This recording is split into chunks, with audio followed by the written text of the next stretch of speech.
Welcome back to part 4 of Module 11. This is our next to the last lesson of the entire textbook. We're covering comparing two populations. The pacing guide says 2 days worth of lessons. There's 9 resources. Let's see how it ends up going here. Over the years, movie running times have gotten longer. Some drama and action movies have running times over 2.5 hours. I just watched The Eternals last night. It falls in that category. The average comedy lasts 95 minutes, while the average action movie could last over 120 minutes. Listed below are the movie links in minutes for sample movies of two genres. And you can see the comedies and the action movies.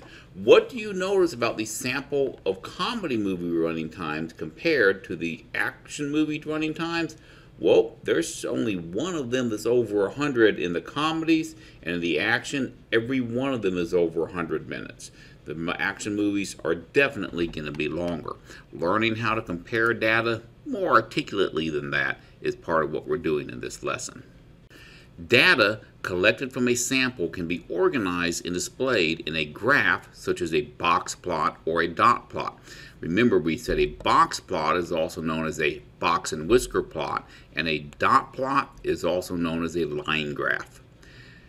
The shape of a graph is often referred to as its distribution, which shows the arrangement of the data values. First type of shape we're going to look at is going to be our systemic distributions. A systemic distribution, the shape of the graph to the left of the center is the same as the shape of the graph to the right of the center. I'm sorry, not systemic, it's symmetric distribution. Need to read a little closer. So here you can see that you have a center point. You can see that everything on the left is exactly the same as everything on the right. It is symmetric, which means that both sides are a mirror image of each other. If we were to look at it on a dot plot, you can see that both sides have the same exact number of points in the same exact locations. When it's symmetric, both sides are going to be identical to each other. Next, we're going to look at an asymmetric distribution. In asymmetric distributions, the shape of a graph on one side of the center is very different from the other side. The data may contain one or more outliers, but it doesn't have to. So let's take a look here and hit our layer controls. Here you've got a box plot, and you can see how you've got a much larger box on the right-hand side than you do on the left-hand side. That means that the data to the left is a lot more compact than the data that's going on the right. And on the right, there may be an outlier working here. If we look at a dot plot here, you can see that you've got I think we're looking at two totally different graphs here, but on this one you can see that the mean is going to be way over here on the right side instead of being on the left like the other, but it's not going to be centered, and since it's not centered, it is called an asymmetrical distribution. Next, we're going to move through some slides and learn what measures of center and variation to use for various distributions. So, in the distribution show, the mean is less than the median. You can see your median value is over here in the middle of the bulk of this data, while the mean, it's way down over here to the left. It says, where did we go here? It says the distribution shown, the mean is less than the median because the mean is affected by the 5 values of 0. So this is why I don't like using the mean when I'm looking at test score averages. You have 5 students that didn't come to school and got a 0, it totally destroys the mean or the average of the scores. It says because of this, the median is going to be the most appropriate measure of center for an asymmetric data set. For a symmetric data set, you could use the mean or the median because it's going to be the same. Let's look at their next slide. Nope, don't care about that one. Let's look at next.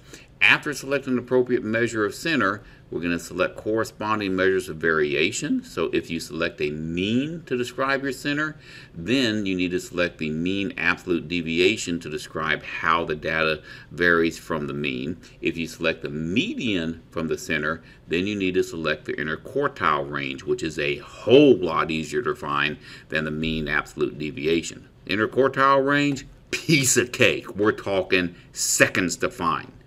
Mean absolute deviation, nightmare. So, median, yeah, it's your friend. If you can do it, do it. And in fact, I think that this was a question we had on the mean absolute deviation lesson that they expected us to know, but we didn't know because we hadn't touched it yet.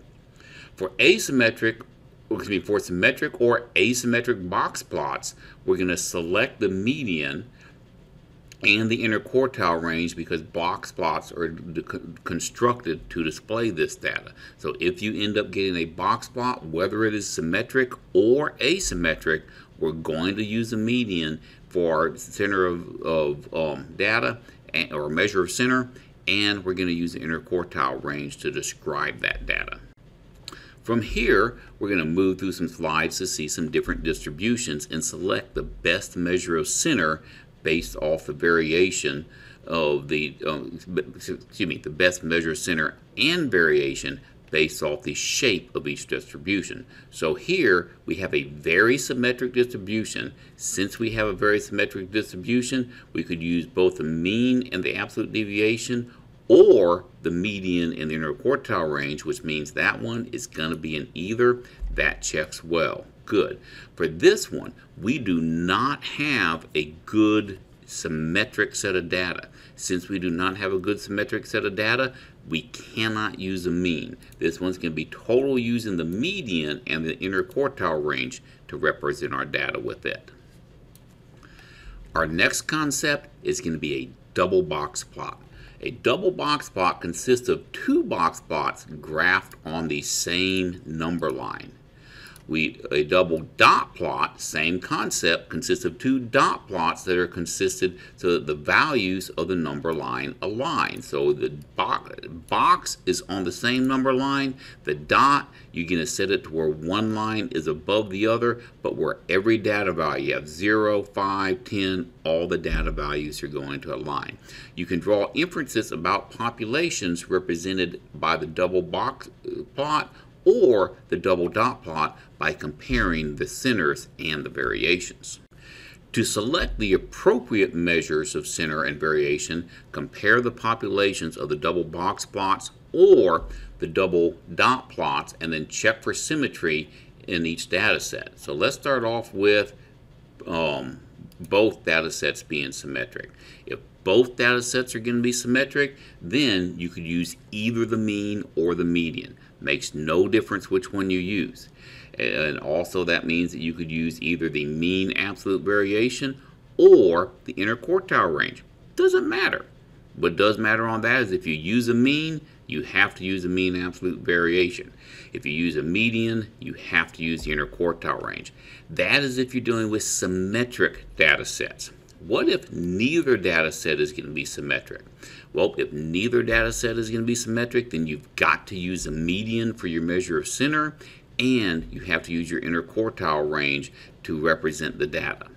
And if one of them is going to be, well, if you only have one data set that's going to be good, you're still going to have to use a median because you're still doing with an asymmetrical data set, and anytime you have an asymmetrical data set, you use a median and the interquartile range to go with it. Let's look at this data set here. We've got a double box plot and it's used to measure the center of variation compared to populations. What is the median of the top box plot? That is going to be right here at 35. The median of the bottom box plot, that is going to be 15. How do the centers compare? The median of the top box plot is going to be equal to, more than twice, or less than half of the bottom box plot. So we got a 35 and a 15. It's going to be more than twice the median of the bottom box plot. So all of that should check. It checked.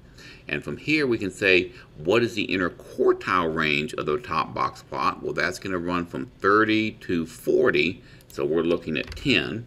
What is the interquartile range of the bottom box plot? 10 to 20. So that's also going to be 10. And therefore, how do the data populations vary around the median? Both interquartile ranges are the same. The data are clustered similarly around each median, although the medians are going to be different. Pretty easy stuff to interpret. You just got to take time to look at it. A whole lot easier than doing all that mean absolute deviation stuff we've done the past couple of days.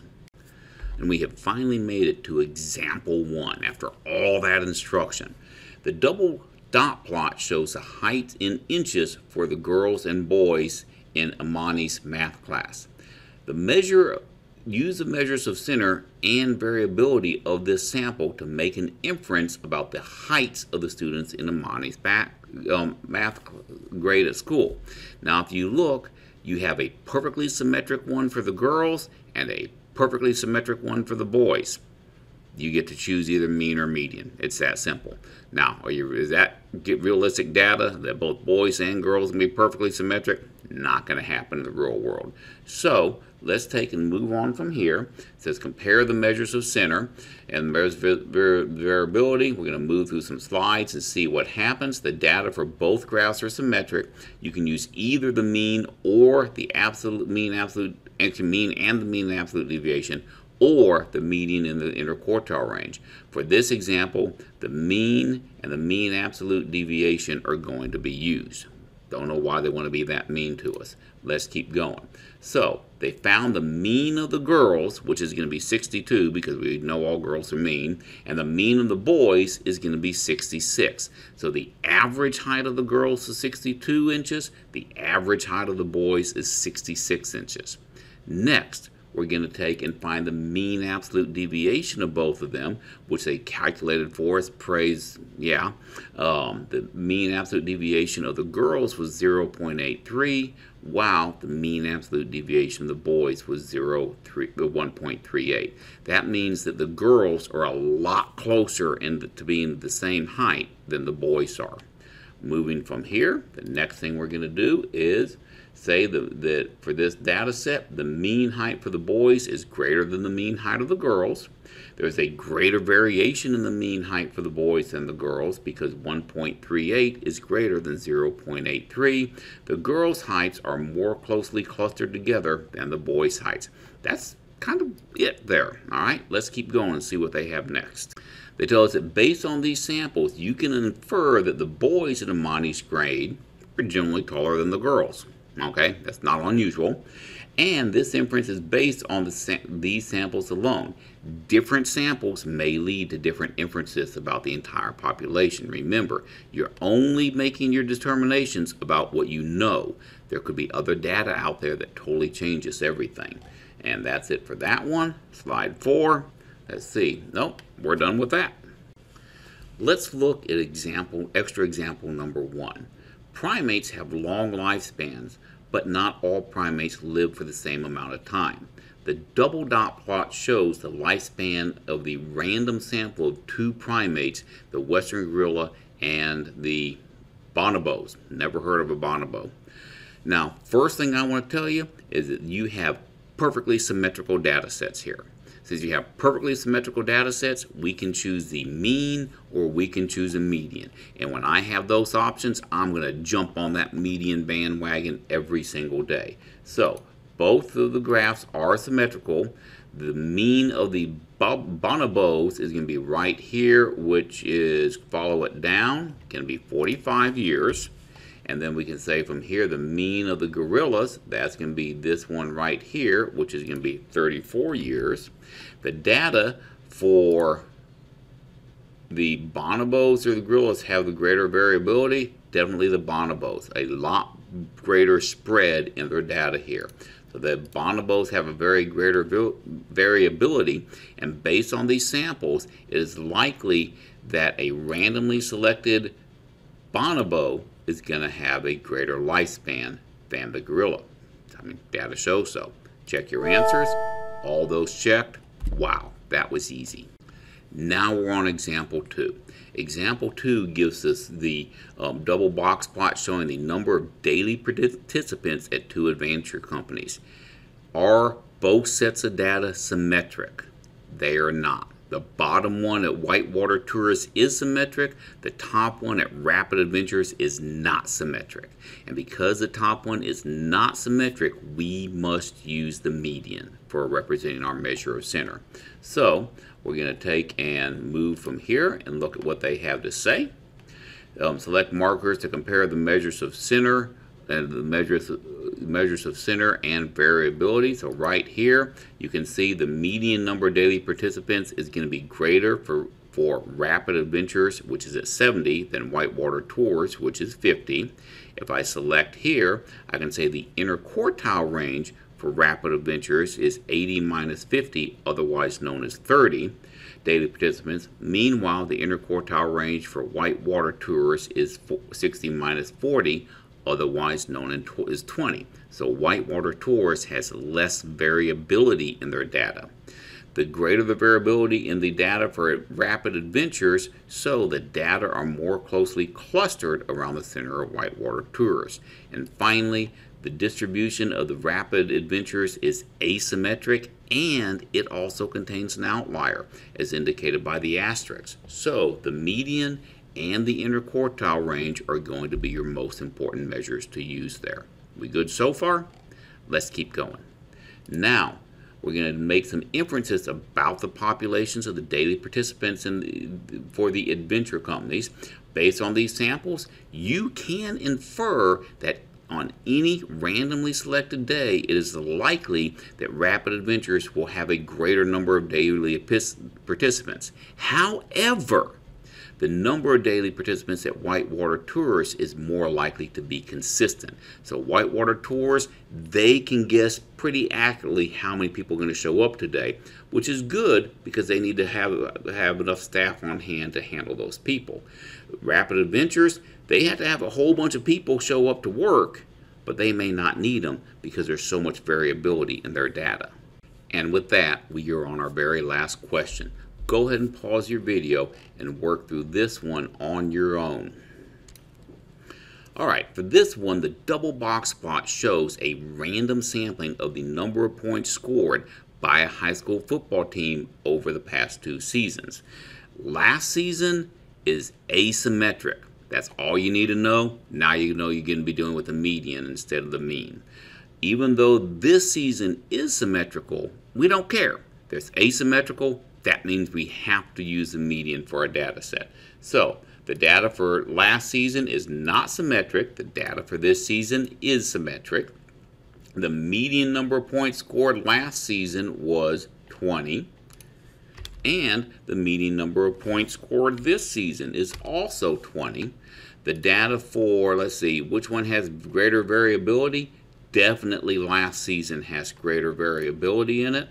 So last season has greater variability. Both of these samples, it is likely that a randomly selected game from the season had fewer, more than, or neither fewer nor more points than scored last season. So we can say that the median data is going to be the same. So I'm going to click on the neither fewer nor more, check on that. All of it's good. The reason for that neither fewer nor more is because when you look at the median data of the data set, it's identical for both pieces of data, for both seasons. That's it for this lesson. I think this homework's going to be a breeze compared to what we've done in the last couple of lessons. So y'all get busy working on it, and I will entertain your questions in class tomorrow.